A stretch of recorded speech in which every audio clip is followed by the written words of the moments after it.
All right, hello everyone. Happy Monday to you. This is Mr. Whitmire. Thanks for taking that quiz. Well, probably try and shoot to have a quiz every at the end of every week now, just to kind of cover the material that we've covered so far. There will be no tests, so every end of the week quiz will cover all the material that we've done for that week and that week only. Okay, and of course you'll continue to be able to use your notes and your calculators and any of the review and stuff like that, any of the homework and things. I can't say I'll have a review for you, but of course you are welcome to ask me any sort of questions, and I hope to continue also having that two submission rule as well, so you can get a second stab at it if you don't do as well as you'd like to that first time around. All right. So again, if you have any questions, like I always said, email me, message me on Schoology. All right, and we'll take care of those.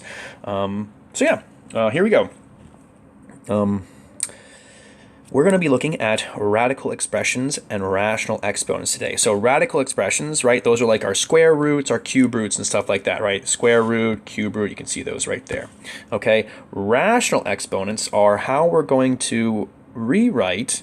So a rational number, rational is a rational number, right? Those are fractions like 1/3, 1/2, 5/4, those kind of things. So we're going to look at how we can rewrite a radical using a rational or fraction exponent. Okay, so that's the questions you see right here and right here. We're going to do that. So what power is the same as a square root? Or putting another way, square root of a is equal to a to what power? And we want to figure out what that power is. So here's what we're going to do here. What we're going to do is we will square both sides.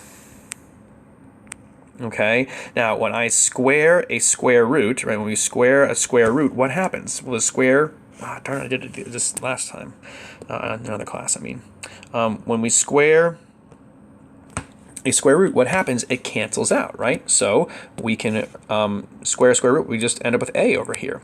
Now when I square something that's already being raised to a power, right, we have this mystery power we don't know here, that is, a to, this mystery power is the same as a square root of a, right? So we have this mystery power and we're raising it to the second. When you have a power raised to another power, that actually is multiplication to simplify. So it's going to be a to the 2 times our question mark power here. All right, so then what do we do from here? Well, remember, when I have just a by itself, that's equal to a to what exponent right here? What's the exponent that I can put right there? It would be a 1, okay? So a to the 1 equals a to the 2 times mystery power. So now, since we have this a is to the first power, and it's equal to this a, which is to the 2 times the mystery power there, what can we say here? Well, if we have the same base, which we do, and we're saying that these two things are equal, then that means their exponents also have to be equal. So we can just set 1 equal to 2 times our question mark here. And of course, then to get that question mark by itself, what can we do to both sides to solve for the question mark? How do you undo this multiplication? We would divide, right? Divide both sides by 2. And so what does our question mark end up being? Our question mark ends up being 1/2. So in other words, the square root of a is equal to a to the 1/2 power. Okay, so that's how we can rewrite a radical, which is the square root here, as a rational exponent, which is the fraction exponent 1/2. So a square root of a is the same thing as taking a to the 1/2 power. You can check this in your calculator too. If you do the square root of any number in your calculator, and then you instead do that number to the 1/2 power, you'll get the same exact answer. All right, now, what about cube roots? Well, I bet you guys can maybe figure it out, predict what's going to be true. If the square root of a is equal to a to the 1/2, what do you think the cube root of a will be equal to? Well, I can't hear you over the internet, so instead we'll just go ahead and work this one out. So we'll do the same thing we did before. We'll cube both sides. Okay, like that. When I cube a cube root, I'm left with just plain old a. Again, when I do a to a mystery power here to the 3rd, I'm going to multiply those exponents, so I get a to the 3 times the question mark there. Again, same principle here. This is really a to the 1st. We have the same base. We're saying these two things are equal. So that means we can set the exponents equal. That must also be true. Okay? And again, we will divide both sides by 3. Okay? and we get the question mark is 1/3. So the cube root of a is equal to a to the 1/3 power. Congratulations if you printed that for yourself. Give yourself a pat on the back. All right. So here's how we're going to be using that. We're going to be translating radicals, so stuff with square roots, into fraction exponents, and we'll translate stuff with fraction exponents into radicals, the square root symbols and stuff. Okay, so let's see that as an example right here. I have some examples. So let's say we start with this 27 to the 2/3 power. Okay, one way we can break that apart is to I feel like I should have one more step, intermediate step in here. Let me do that. So we could rewrite this as 27 to the 1/3 to the 2, which then would become that right there.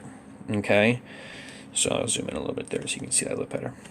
Okay, so that 2/3 you can actually break up and make it 27 to the 1/3 to the 2 like that. Okay, because again, these would remultiply and give us right back to that if we wanted to.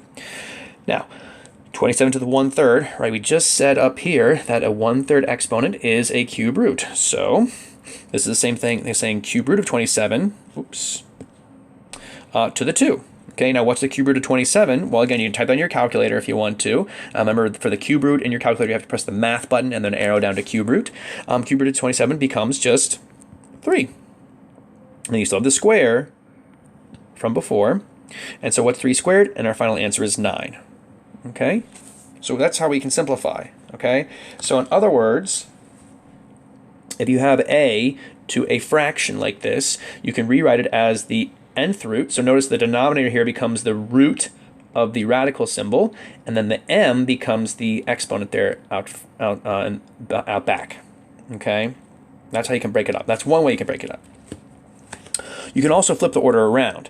So here again, we start with a number raised to a fraction exponent. Okay, that 2 is our denominator, so that becomes our square root right here that we see. But notice the 3, instead of going outside like this 2 did up here, the 3 can also go inside instead.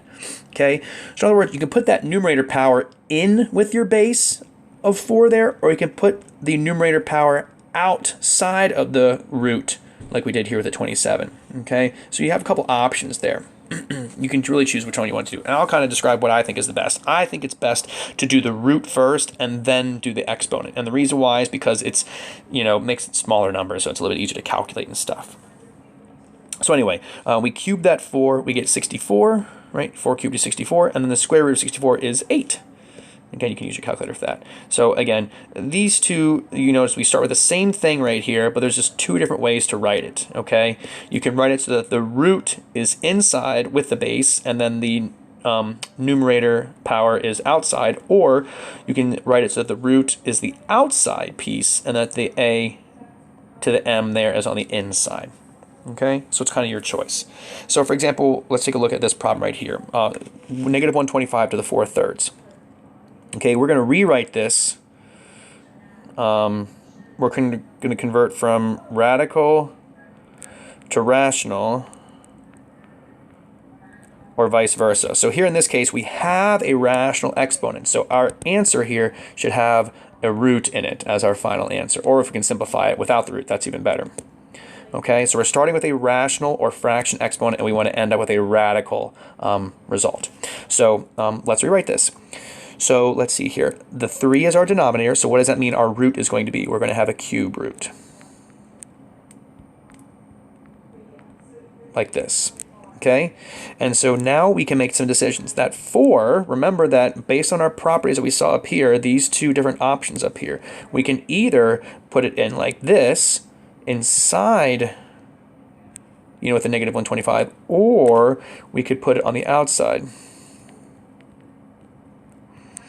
and raise the whole thing to the 4th. Either one of those is acceptable, but it's much easier, in my opinion, to simplify this than it is to multiply negative 125 times itself 4 times. It's going to be a huge number, and then cube root it. Again, you have your calculator, so really you can do it either way. But I'm going to use this way. So the cube root, again, typing in your calculator, just go to math button, arrow down to cube root. Cube root of negative 125 is negative 5. I'll raise that to the 4th, which is negative 5 times negative 5 times negative 5 times negative 5. Okay, and so that's going to be 625. Okay, again, make sure you use those parentheses and stuff like that. And there's our final answer, okay? So actually this one simplified to the point where we didn't end up with any radicals in our final answer. So that was nice. Okay, let's try another one here. Okay, this one will not simplify super nicely, so we'll be able to do some more work here. So x to the 11/8. All right, so let's see here. So again, our denominator is 8, so we'll have the 8th root. Okay, to do 8th roots in your calculator, you can press the math button and then arrow down, you'll see an X root command. So the X root is what you would use there to do 8. You'd want to type the number 8 on your home screen first, then press math, arrow down to that X root, and then that'll let you do the 8th root that way. Okay, anyway. And then we have to deal with this 11. So I'll write it either this way, or you can write it as the 8th root of x to the 11th like this. Okay, your choice. Either one is acceptable there. Okay, so again, we started with a rational exponent and we ended up with a radical. Okay, the root symbols there. Okay. All right, this right here, again, we're starting with a radical, and we want to rewrite this as a rational exponent like this. So this one's pretty straightforward, right? The base is going to be 6, because 6 is our number there. Okay, our root is 5, so that means the denominator of our exponent will be 5, and 4 is our power, so it's going to go like that, 6 to the 4/5, and that's our answer. That's all we have to do. This next one, same kind of idea. 4 is the root, 3 is the exponent, so this becomes x to the 4 is the denominator, 3 is the exponent. So voila, there's the answer. Okay, you do the same thing for a lot of these here. So, you know, I can take a look. I'll just do this one here real quick too. So 81/16. Again, 4 is our denominator there. So I will write this as the 4th root of 81/16, and I'll put that cube on the outside like this. Okay, 4th root of 81/16, you just break it up and make it the 4th root to simplify. I mean, you break it up, 4th root of 81, 4th root of 16, and then to the 3rd. 4th root of 81 is 3, 4th root of 16 is 2, and then cubed, and again, when you cube a fraction, you cube the numerator and denominator, so it's equal to 3 to the 3rd over 2 to the 3rd, and so we get 27/8, and there's our final answer. Okay, again, this one's simplified, so we didn't end up even though we started with a rational exponent, we should end up with a radical, well, because we, you know, had it's simplified so nicely, we just went ahead and simplified it. Okay, this last one here, it will not simplify though. So let's go ahead and do that. So again, 3 is our denominator, so it becomes our cube root, and the x and the y are both being raised to that power, and then the whole thing is being raised to the 5th. Again, that's from our numerator there. Okay, and there's our answer. So again, we started with a rational exponent, rational exponent here, and it converts to this radical, okay? So you should be able to work back and forth from those. All right. So now here's a radical. We're going to rewrite this. So again, cube root, that's going to be our denominator. So 3, and then 6 is the exponent like that. Now you'll notice here that fraction 6/3, what can we do with that fraction 6/3? It simplifies, right? And so you can just simplify it to L squared, which is 121 if you want to, or L squared, 11 squared. All right, last one here, 3 is our root. The whole thing's being raised to the 5th, and so we'll have 2x over y to the 5/3. Again, 3 was the radical, 5 was the power there, so it goes in the exponent. And there's our answer. Okay, so I'll give you guys some assignment with this. Just a little bit of practice of converting back and forth. That's all you're going to be doing. So thanks, guys. Have a good day.